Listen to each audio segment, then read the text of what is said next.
This episode is brought to you by Pepsi Wild Cherry. Pepsi Wild Cherry is bursting with delicious cherry flavor and a sweet, crisp taste that gives you more to go wild for.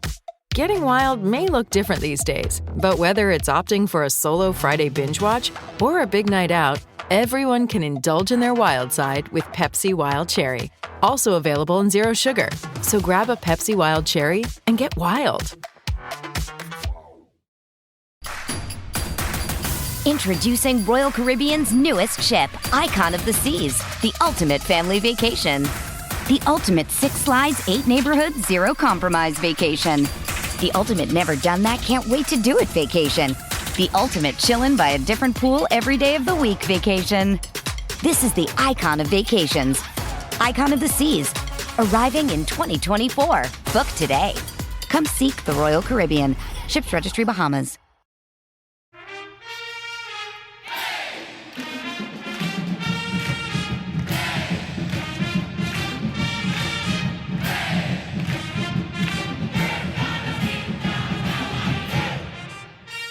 Hello there, Duke fans, and welcome to episode number 569 of the Duke Basketball Roundup. We are coming to you on Wednesday, December 13th, 2023, just the day after we had a recap of the Hofstra game. But before we get into everything, we said yesterday that we were going to come back to the game. We have some other topics we want to discuss. Before we get to that, I am Donald Wine. I am your co-host for this episode because I am sitting in the kitchen of one Jason Evans, who is literally not even 1 foot to my left.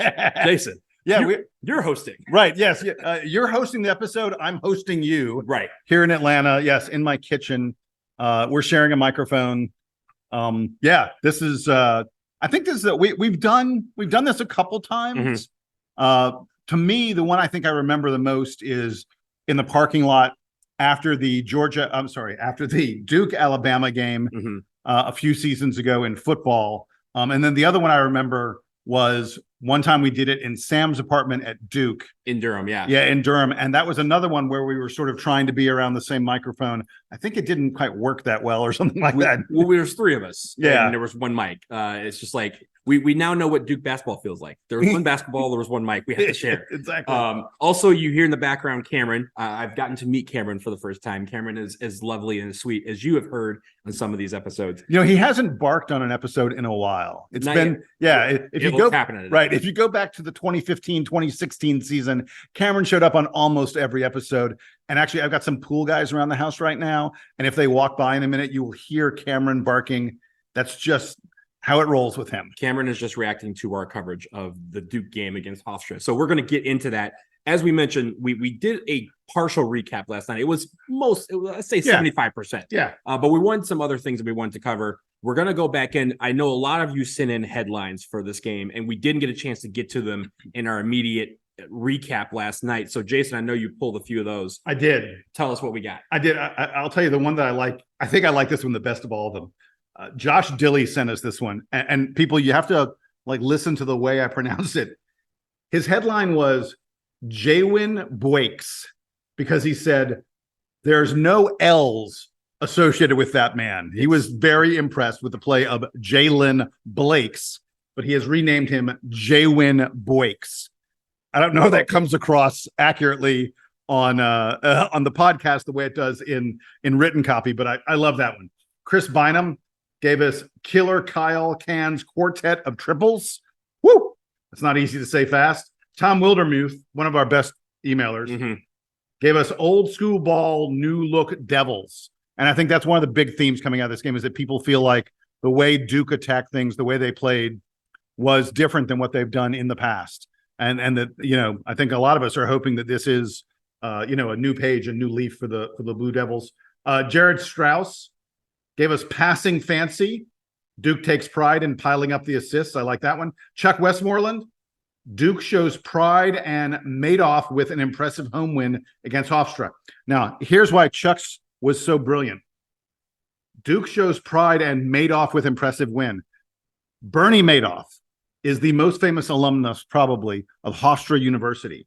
And so Chuck's headline was a play on Bernie Madoff's name. So props to you, Chuck. I thought that was clever. And the last one, Lee Maxson, Pride Before the Fall. I mean, that's perfect. Perfect. I love the Jay Wynn Blakes one. And when you say it, you almost have to say it like the Princess Bride, like marriage. Marriage. Jay Wynn Blakes is here for marriage. Yeah, you kind of have to say it like that. But thank you to everybody who sent headlines. And again, if you for any game that we have, please send headlines, dbrpodcast@gmail.com. We get to read a lot of them on the show. So send in your best ones. Put in your fancy shoes when you send the headlines, because if it's good, we're going to read it. Okay, so we're also going to get into some other things that we didn't get to mention last night in our recap. And we want to go back to, I think, the two guys who played, best of everybody on the team, and that was the combination of Kyle Filipowski and Jeremy Roach. First off, Kyle Filipowski.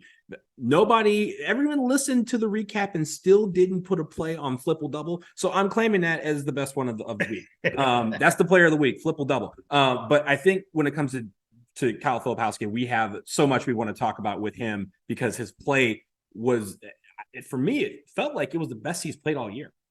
Not just the best all year. I mean, that was arguably his best game of his career. I think the way he was involving his teammates. I went back and watched some highlights from the game again today when I had a little spare time.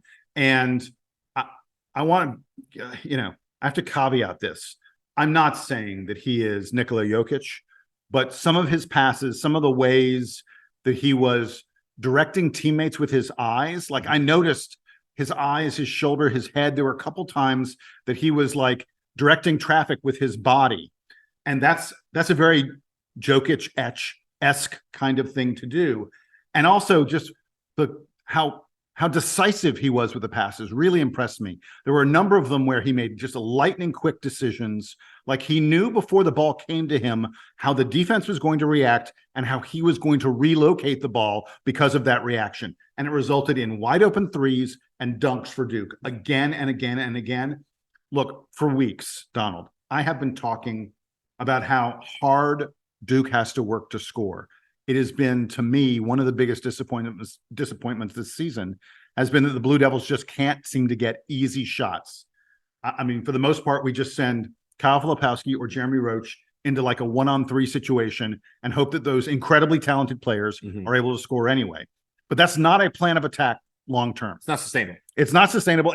And it has resulted in losses to teams that we probably should have beaten, certainly in the case of Georgia Tech, arguably in the case of Arkansas as well.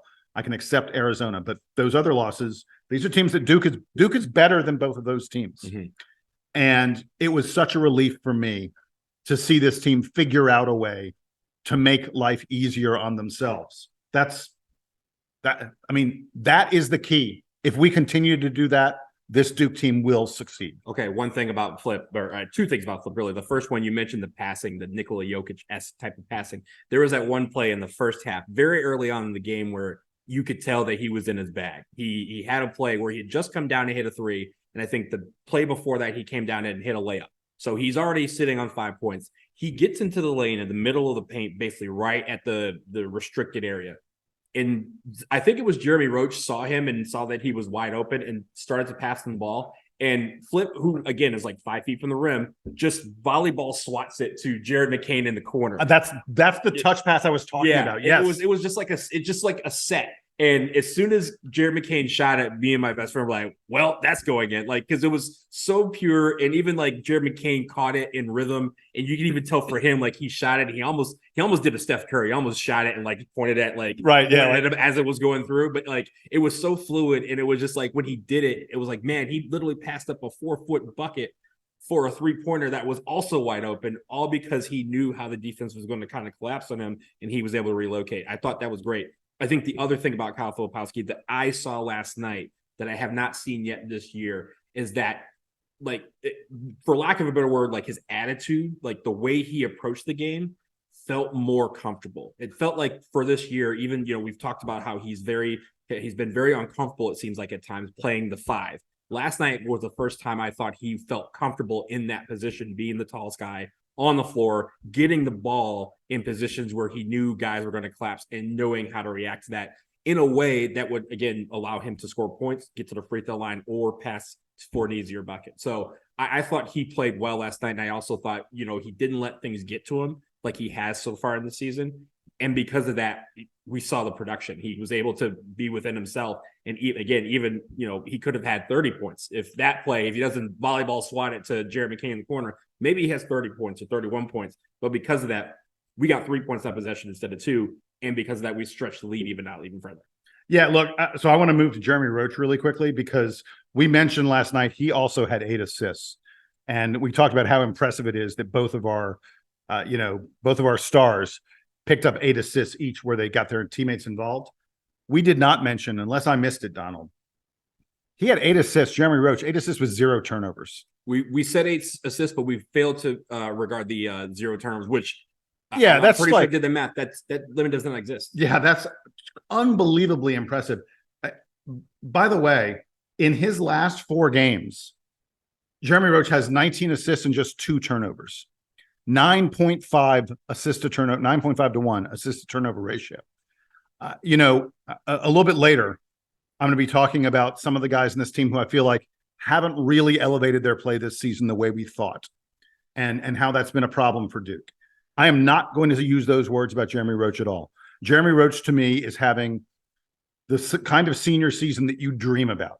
His three-point shooting is way up. His turnovers are way down. His assists are up. He is doing everything you could ask from a senior. I know there are Duke fans out there who, people talk about, look what Quinn Cook did for that 2015 team.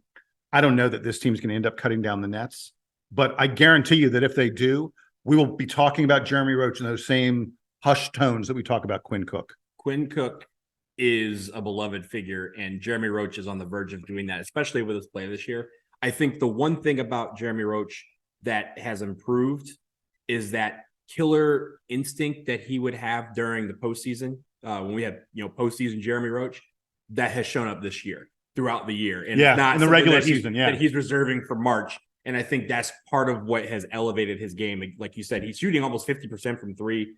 He's averaging close to 18 points a game, I think, or like very much that range. He's leading the team in minutes played, and like you said, every single metric that he has improved for the most part this season. And also his leadership. Like I said, there's been times where we've needed him to step up and be a leader on the court. He's the guy that leads by example, not necessarily vocally. And he's been doing that. He's understood that, hey, there's going to be times I need to put this team on my back as the captain. And we've seen him do that. Last night was no exception. Even if Flip was really the star leading the team, there were points where Jeremy Roach said, I got it. This is my ball. This is my shot. And this is what I'm going to do. And he feels like he's able to make his buckets whenever he needs them.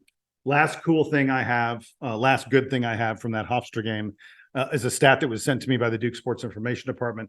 They, I mentioned on the broadcast that Hofstra only had 2 offensive rebounds. They are not a good offensive rebounding team, but still, Duke was responsible for only allowing them to get 2 offensive rebounds. They did not convert either one of those into points. So Hofstra had zero second chance points in that game. Duke Sports Information informs me that this is the third time this year that Duke has allowed 0 second chance points to an opponent. And they tell me that it is the first time Duke has done that in a season. 3 opponents, no second chance points since 2008, 2009. Don, the season's only 10 games old. Right. We've done it 3 times. This Duke team is really doing a stellar job of cleaning up the defensive boards. And look, we've struggled giving our opponents good shots to some extent. At least we ain't giving them second chance points. Look, we've talked all year about how we didn't think that this team was going to be as good a rebounding team as we had last year. We lost Derek Lively. We lost some guys who, and we haven't necessarily seen the production from like Ryan Young, right? Ryan Young would come off the bench and get 10 rebounds in a game. Flip would get 9 or 10 in a game. And really, it's been, for the most part, we thought we were going to be relying on Kyle Filipowski to clean up the glass. But we've seen production from Jeremy Kane. We've seen sometimes, Jeremy Roach get some boards. Tyrese Proctor has gotten some boards. I think he's had a 10-5-5 game where he was able to contribute. Also, by the way, we failed to mention last night, Flip had a 10-5-5 game. Really yellow. Oh, yeah. it was close. Yeah. I think he got it in the first half. But I think the production on the rebounds has been, we've recognized that it needs to be a team effort. And it's funny, the teams that we've played so far this year, we talked about Michigan State and how they live and die by like how they rebound. it feels like we've borrowed their attention to detail when it comes to rebounding, because everyone has contributed. There's been guys who have stepped up in every single game, and because of that, our team, our opponents aren't getting those second chance points and trying to hurt us that way. Now we've lost it a couple of ways, not via the second chance points, but when we hold those guys, it really helps us, and it feels like the motivation takes us the other way, and we're getting points in the other end as a result. I want to do a quick bad thing, because there was something when I went back and I was rewatching the game. I'd taken a note on this originally. I went back and rewatched a little bit of it as well. I'm not so sure that Caleb Foster has entirely figured out how to play against guys the size and athleticism of the players he's playing against in college. I mean, that's always something that I think is a challenge for these kids coming out of high school. There's just a huge step up in athleticism from guys who are in college. And it felt to me there were several times last night, especially early in the game, where Caleb got sort of stuck in the lane in a situation. Sometimes he's stuck in the air. Sometimes he's just stuck with, picking up his dribble or whatever, where probably he could have gotten himself out of it in high school. And there's no option to do that at this level. He gets his shot blocked, or, it turns into a possession where Duke has to scramble a little bit to figure out what we're doing because Caleb's gotten himself into a bad place. I think that's going to come along for him over time. But, with all the great stuff we're saying, I do want to note that I think Caleb Foster is still struggling with I've gotten around my man. What am I doing next? And because in high school, you get around your man, you're going to score. At this level, you get around your man, you're going to draw attention. You're going to draw shot blockers. And he needs to figure out a way to adjust to that. I actually thought he did a better job of it, like in the second half when he was scoring a little bit more. But early on in this game last night, and I've seen this as a trend in recent games, I think Caleb struggled a little bit with that. Hopefully he's going to learn from that. That's part of being a freshman in college. When you're in high school, it's just a bunch of kids roll around. There's some guys who are elite. You get to college and you're looking at the best of the high school players are all in one spot. So you have to figure out how to stand out amongst them. That sometimes takes time from freshmen. I think he's going to be okay. Hey, should we get to Fran Friscilla? Yeah. Well, here's the thing about Fran Friscilla. I want to start with this. Fran Friscilla has been around for a long time. He rarely comes up on this podcast because he's almost like that guy to me that you don't have to worry about him. It's not, what's he going to say next? He's not a shock jock or anything like that. Right. He's just even keeled, but also just delivers the information in a way that makes you go, that's interesting, Fran. And I think last night, even for Fran Friscilla, it was really good because I mean, there was points where, they were talking with Jay Wright. Obviously Jay Wright coached Speedy Claxton at one point in his career. And they were talking about that while he was describing the game. And I think a lot of times, commentators don't do that well. They're not able to balance two things at once. The game that they're watching and supposed to be commenting on, and also an interview about something related to the game. He did that so fluidly. And again, it's not even something that he does that well often, but last night I thought he was exceptional. Yeah, the thing that stuck out to me was his ability to sort of identify what Duke was doing before Duke even did it. And look, there are a lot of guys who are former coaches who, former players, former coaches, but especially former coaches who move into broadcasting. And, almost without fail, those guys tend to be pretty good at seeing what's going on in the game. Fran Friscilla is a guy who has been a very successful college basketball coach. Mm-hmm.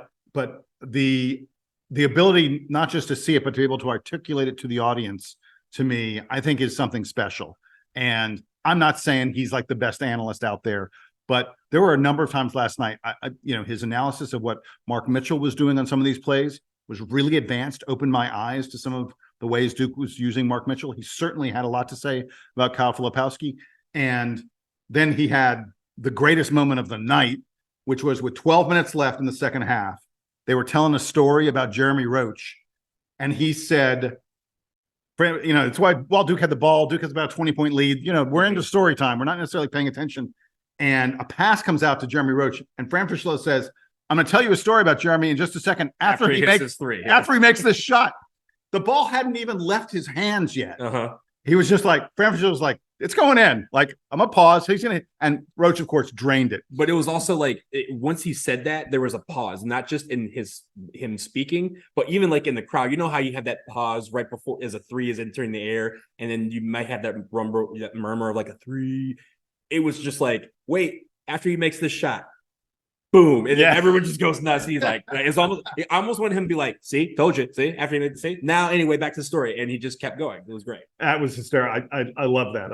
I will point out that one of our listeners, Jason Wilkinson, wrote to us to say that he thought Fran was too much in love with Mark Mitchell. In fact, he said Fran was sucking on Mark Mitchell's toes on national television. I don't know about that image, but so not everyone loves Fran Friscilla. But I thought we got some other emails from people who really liked what he had to say on that broadcast last night.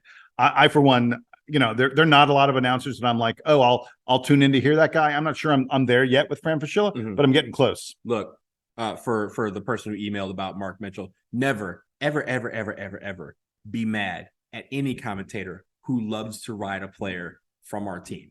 If he loves a player from our team, you want to hear about him because you know what? He's going to talk about him in other broadcasts. So you can tune into any other college basketball game. He's going to be like, Mark Mitchell, he reminds me of Mark Mitchell. Did you see Mark Mitchell the other night? Did you see Kyle Filipowski the other night? A lot of people hate Dick Vitale they think he's too much, but look, that man will ride for us. If Amen. If it is like Wake Forest versus Bellarmine, he's like, did you see the Duke game last night? And then he goes on a 5-minute rant about Duke during that game. So it allows you to watch all these games because, again, you want your players to be in a position where people decide to talk about how good they are in a broadcast. And I think Fran at least do that. So look, Fran, shout out to you. Appreciate you. And keep doing what you're doing. You're one of the best in college basketball. Hey, let's take a quick break. On the other side, we're going to take a 30,000 foot view. What have we learned so far about this season from our Duke Blue Devils? And then on the gridiron, we're losing a quarterback, Riley Leonard. Where is he going? We'll talk about it after this.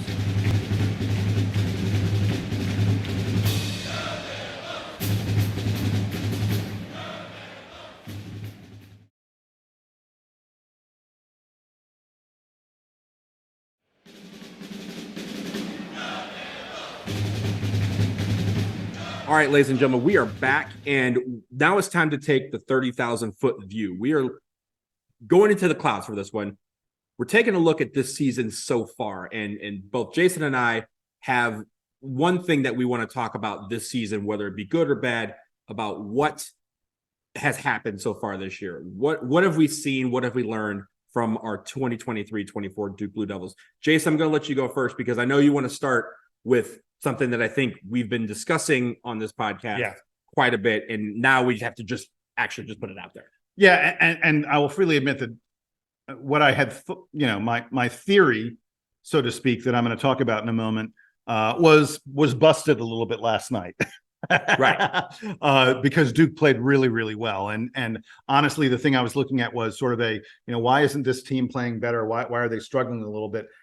One of the things I came to was there's a saying among everyone who plays college sports, what's the best thing about freshmen is that they become sophomores. And we were so excited this year for Duke to have these sophomores back, specifically Kyle Filipowski, Tyrese Proctor, and Mark Mitchell, 3 guys who had started as freshmen, had played very nicely as freshmen. And we were like, wow, we're getting them back. And think about how much they're going to improve. Think about how much better they will be as sophomores. And I think one of the reasons this Duke team has struggled so far is that, and I don't want to be mean to these guys, but it's just the truth, they have largely been the same player as sophomores as they were as freshmen. And again, they were good players as freshmen, but Kyle Filipowski wasn't a first-team All-American as a freshman. Kyle Filipowski was an ACC Player of the Year as a freshman. The expectations coming into the season were that he would become ACC Player of the Year, were that he would become a first-team All-American. Tyrese Proctor wasn't a lottery pick, first-team All-ACC caliber player as a freshman. The expectation was that's what Tyrese Proctor would become.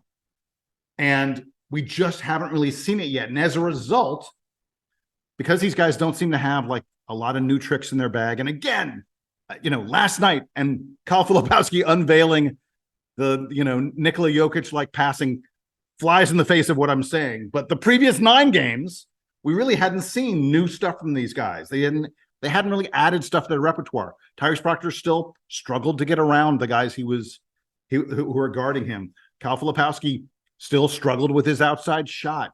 Mark Mitchell struggled with his outside shot. The same things that were vexing these guys a year ago, not even a year ago, 9 months ago, is still vexing them today.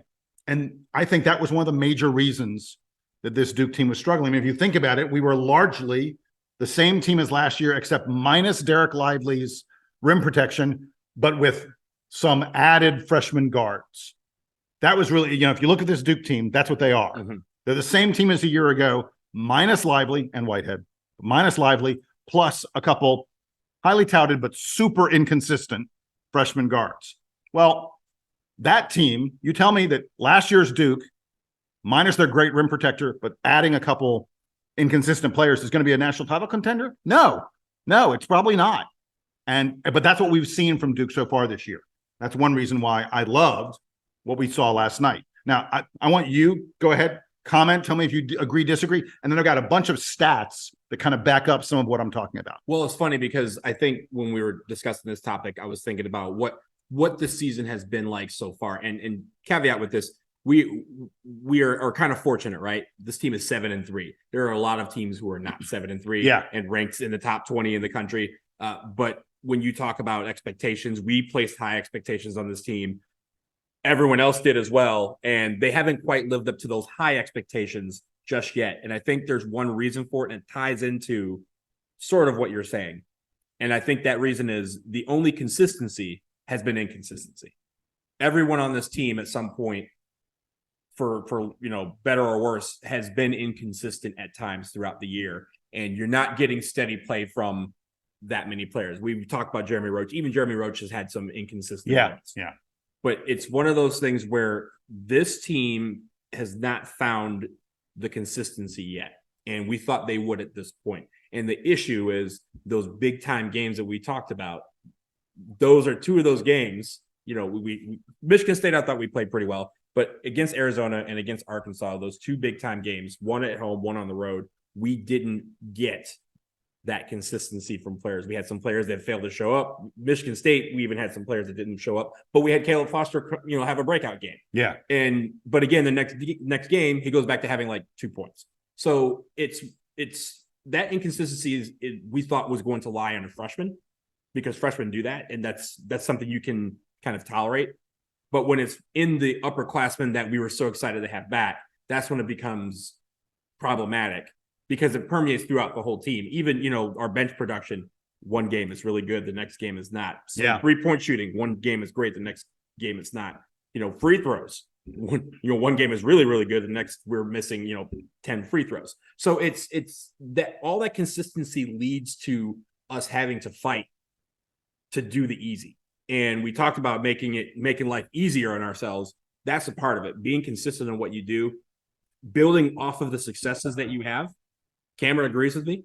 And I think when you talk about this team right now, and this, ladies and gentlemen, this is early in the season. We're still, 6 weeks into the season. So the tombstone has not been written on the season. Not at all. And when you write about the season afterwards, it can have a whole different tale. But as we enter right now, for me, I think inconsistency has been the theme of the season.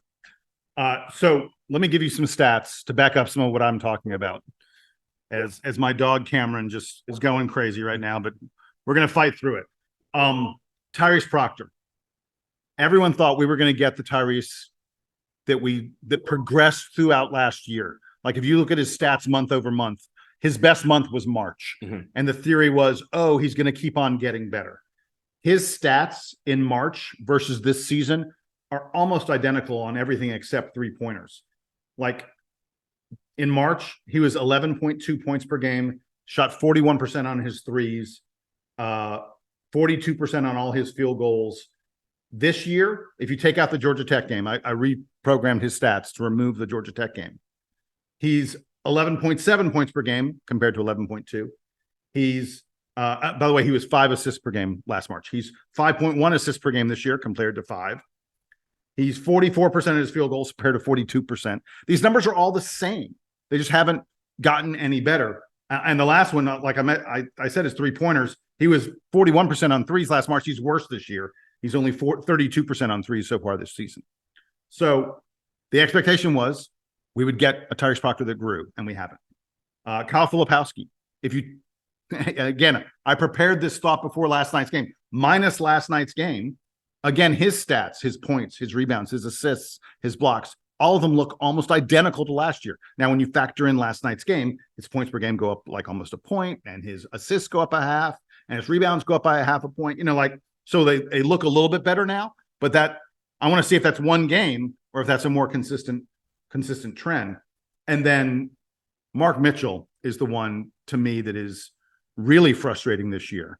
We've talked about last year, he wasn't a great 3-point shooter, but I mean, this year he's 1 for 17. Mm-hmm. He was way better than that a year ago. The thing that really vexes me about Mark Mitchell is that his regression on shots at the rim. I went ahead and looked. If you compare him, and I took out dunks, remove dunks from the equation. Everybody's going to hit 90+%, 95+% on their dunks. So we're talking about shots like between 1 foot and 6 feet from the rim. Mark Mitchell's hitting 58% of his shots there. He's 29 of 50 on those short range shots, not including dunks. All right, 58%. Kyle Filipowski's 67%. Ryan Young is 64. Sean Stewart, 63. Christian Reeves doesn't play very much, but he's at 100% on those shots. The only big man, the only forward at Duke who is worse than Mark Mitchell on shots at the rim is TJ Power, who's 0 for 1 on the season. 0 for 1. But that's also not his game. He's not going in the paint. Yeah, exactly. In fact, look, usually guards are the ones who struggle more at finishing at the rim. But like Tyrese Proctor and Jared McCain are the only guards on Duke, the only players on Duke in the rotation who shoot worse at the rim than Mark Mitchell does. 58% at the rim for a guy who is 6'8", 6'9", with his kind of explosion, his kind of athleticism. That's just got to get better. And to me, that's one of the reasons Duke has struggled this year, because Mark Mitchell, as you noted on the last podcast, Mark Mitchell is shooting a lot this year. Way more than a year ago, his usage rate was 17.7%. Just so everyone understands, that's, 5 guys on the floor. Who takes the shot? That's where you get usage rate from, or who makes a turnover, who ends the possession essentially. Mm-hmm. And last year, Mark Mitchell was below average at 17.7% because the 5 guys, average is 20%. The only guy on the team, Mark Mitchell this year is at 24% usage rate, 24.3. The only player on Duke who's higher than that is Kyle Filipowski. So Mark Mitchell is shooting more, again, not in volume, but in terms of the minutes he's on the floor, shooting more than Jared McCain, shooting more than Jeremy Roach, shooting more than Tyrese Proctor. Everybody else on the team, only Kyle Filipowski takes more shots, per minute he's in the game than Mark Mitchell. That's a huge change from what Mitchell was a year ago. For a guy to go from 17% to 24% is a massive increase in usage. And for him to be shooting so poorly on those shots at the rim, it's just been a problem for Duke this year. I think that stat is the most telling, right? He's increased the number of times that he's taking shots while also being less efficient on the year. Yeah. I think the efficiency is really the key here. Is if he increased his usage rate, but it was as efficient as last year, we wouldn't be having this conversation. But the fact is his efficiency has gone down, and that's what needs to improve. And I think, again, we've talked about this in the last couple of shows. His confidence is lacking, and it needs to build back up in some way, but it needs to be built back up in the best ways for him, be put in the best positions on the floor. And just hasn't got to that point yet. And, a lot of times, again, we have those open threes where guys are basically just like, go ahead, shoot it. And basically trying to trick him into shooting it because they're like, we know he's not going to make it. Now, the confident shooter in me would say, yeah, take that shot. At least give him something to think about, because if you make it, then they got to think about coming out and guarding you next time. But he hasn't made any of them. And I think that's the real issue. Is last year, even, that Notre Dame game where he hit 2 in the final 5 minutes of the game. Yeah, he won the game for us. He won the game for us because they were like, hey, we're going to leave him open. And even Mike Bray after the game was like, hey, our game plan was to leave Mark Mitchell open, and he killed us. This year, that's not happening, but I want to see that. And I think there's going to be an opportunity for him to be that guy that in that moment comes when people go, hey, Mark Mitchell shouldn't be taking that shot. He can make it, but he needs to be more efficient at what he's doing right now. Well, yeah, to me, it's not it's not even those 3-pointers.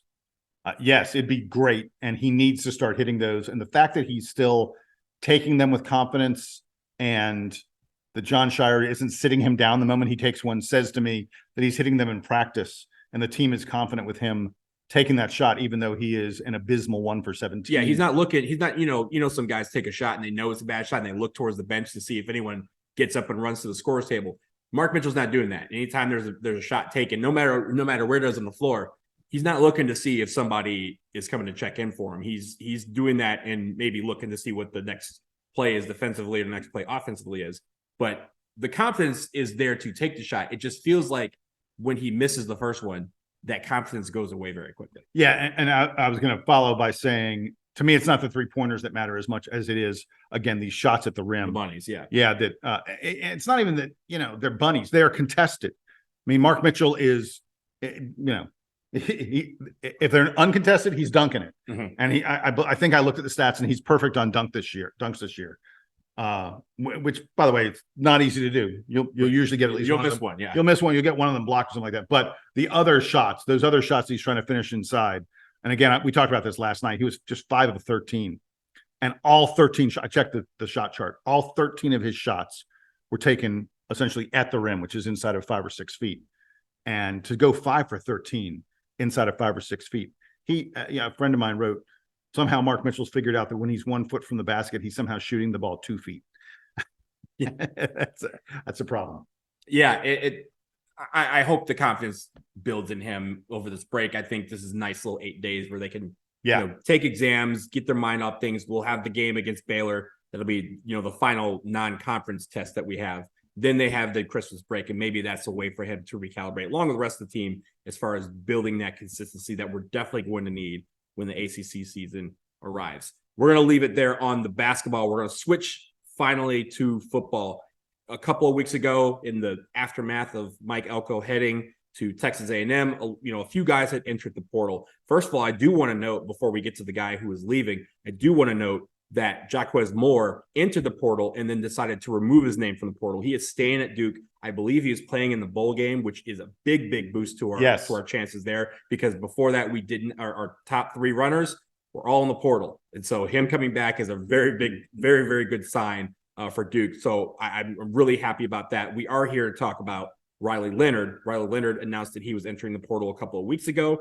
At that point, he had put a no contact tag on his portal entry, and that means that teams could not contact him. And everyone assumed that was because he was probably going to Notre Dame. Well, he announced a couple days ago officially that he is going to Notre Dame, and he will be most likely the starting quarterback for the Fighting Irish next season. Of course, Jason, their first game, August 31st, at Kyle Field against one Mike Elko and the Texas A&M Aggies. So first of all, your quick thoughts on Riley Leonard going to Notre Dame.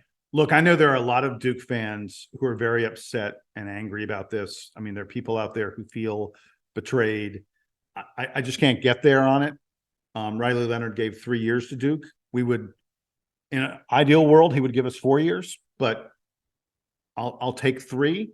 And he is, from all reports, really, really getting paid by Notre Dame. That his NIL deal, I mean, there's some people who are saying it's $2.5 million.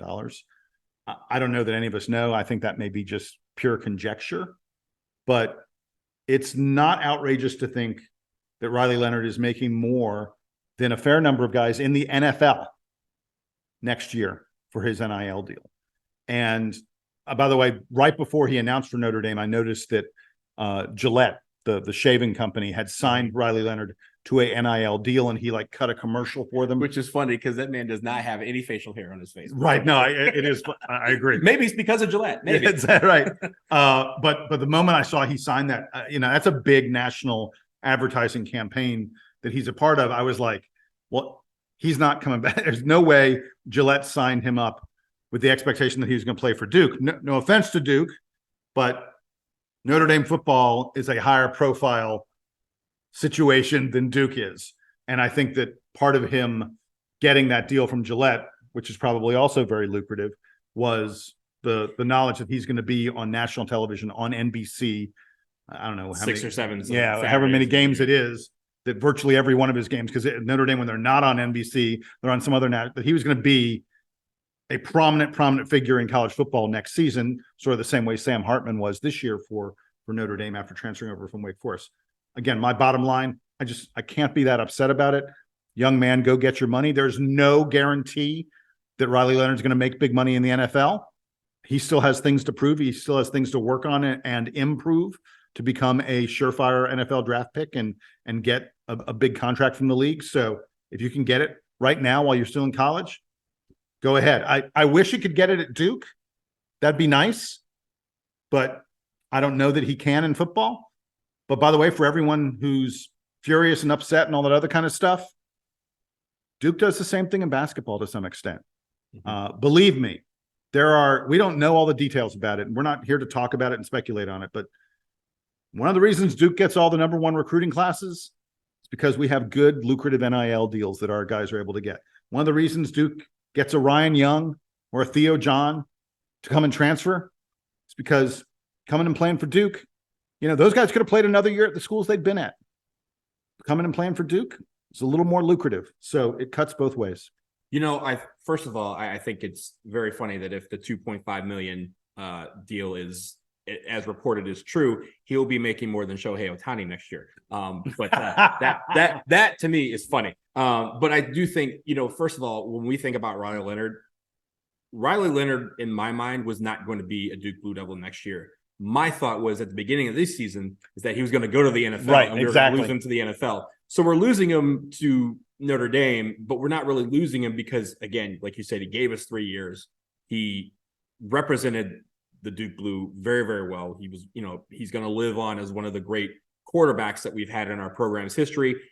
He was very successful, had a winning record, and again, if 4th and 16 never happens, or at least we stop him on 4th and 16, maybe Riley Leonard's still playing and we're playing for an ACC title, or, there's a lot of things that our story could have taken quite a different turn than it did when that play didn't happen. Then he got hurt. So I feel no ill will towards him. In fact, I'm pretty sure that he is, a lot of people are upset because he's staying for the bowl game and he's not playing, but he said he wanted to be with his teammates one last time and root them on from the sidelines. And I think that's great. We should not be mad at somebody for staying for a bowl game when so many people aren't playing in them and saying, I'm just going to transfer him. I'm out, or I'm going to the NFL. I'm not playing anymore. Drake May just announced he was going to the NFL, and UNC fans are furious because they're like, oh, you need to stay for the bowl game. Look, he's staying for the bowl game. He's just not able to play. And I think that's commendable and also shows that he loves his teammates and his teammates love him. If there was any, malice or ill will towards him, he wouldn't be on the sidelines for this game. But I think it's great that he's sticking around, at least for this one final time. And also for us as fans, I know I'm going to the bowl game. It'll be a chance for us to say thank you and to say, to wish him well. And again, I hope he is very successful. I hate Notre Dame, but I want to see him do very, very well next year and hopefully use that as a springboard to the NFL.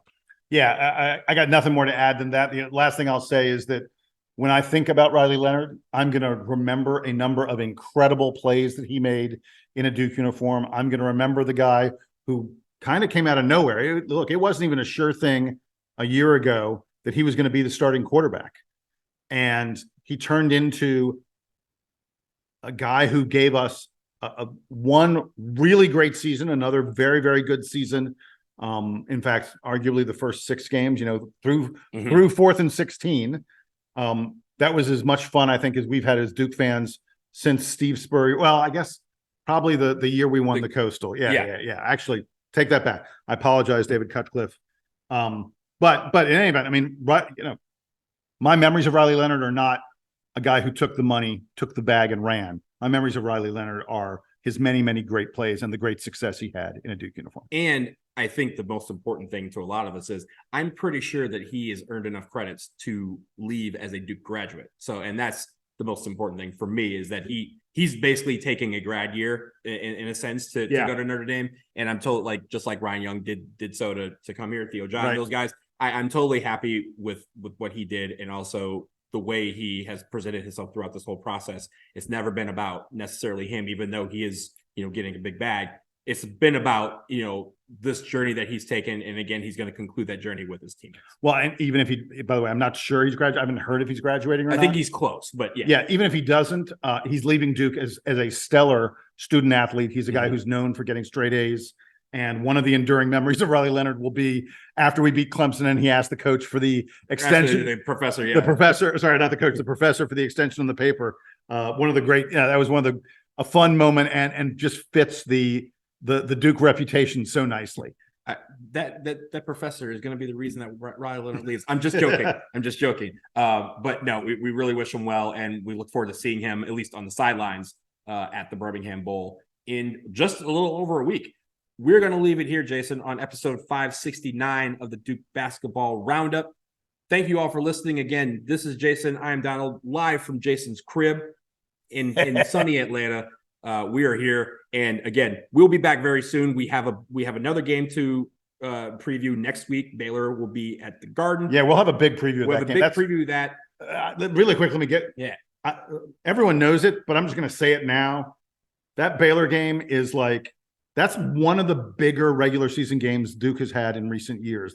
I think it's up there with when we played Gonzaga out in Vegas. Mm-hmm. There are a couple other really, really big regular season games, and we're going to talk extensively about it because it's one of the more important. A lot of these regular season games, whatever. This one I think is super important, and we're going to get into why. Yeah, and next week is actually a big week because not only do we have that game at the Garden, I will be at the Garden on December 20th. We also have the Birmingham Bowl on the 23rd. I will be at that. So it's going to be a nice week of Duke sports. But tune in for all of it. We will be back to review, or at least preview, everything that comes forward next week. But until then, he is Jason. I am Donald. That right there in the Zoom is Jason's face. And this is the Duke band to play us out and take us home.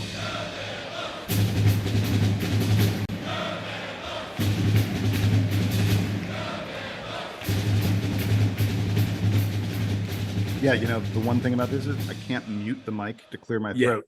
I think there was one where we were doing it and it was you, me, and Sam, and I think it was in his apartment, and it was I think you had to sneeze, and you were just right, and kind of both looked at you go ahead, sneeze. We can edit that out. Well, in broadcasts at CNN, they've got a cough button. They got a cough button, yeah. Right. We don't. Not only do we not have that, but if you're talking, I can't cough. Right. There's no cough button for me. we need to invest in cough buttons. If we had one of those, next time you're at work, see if there's any ladder.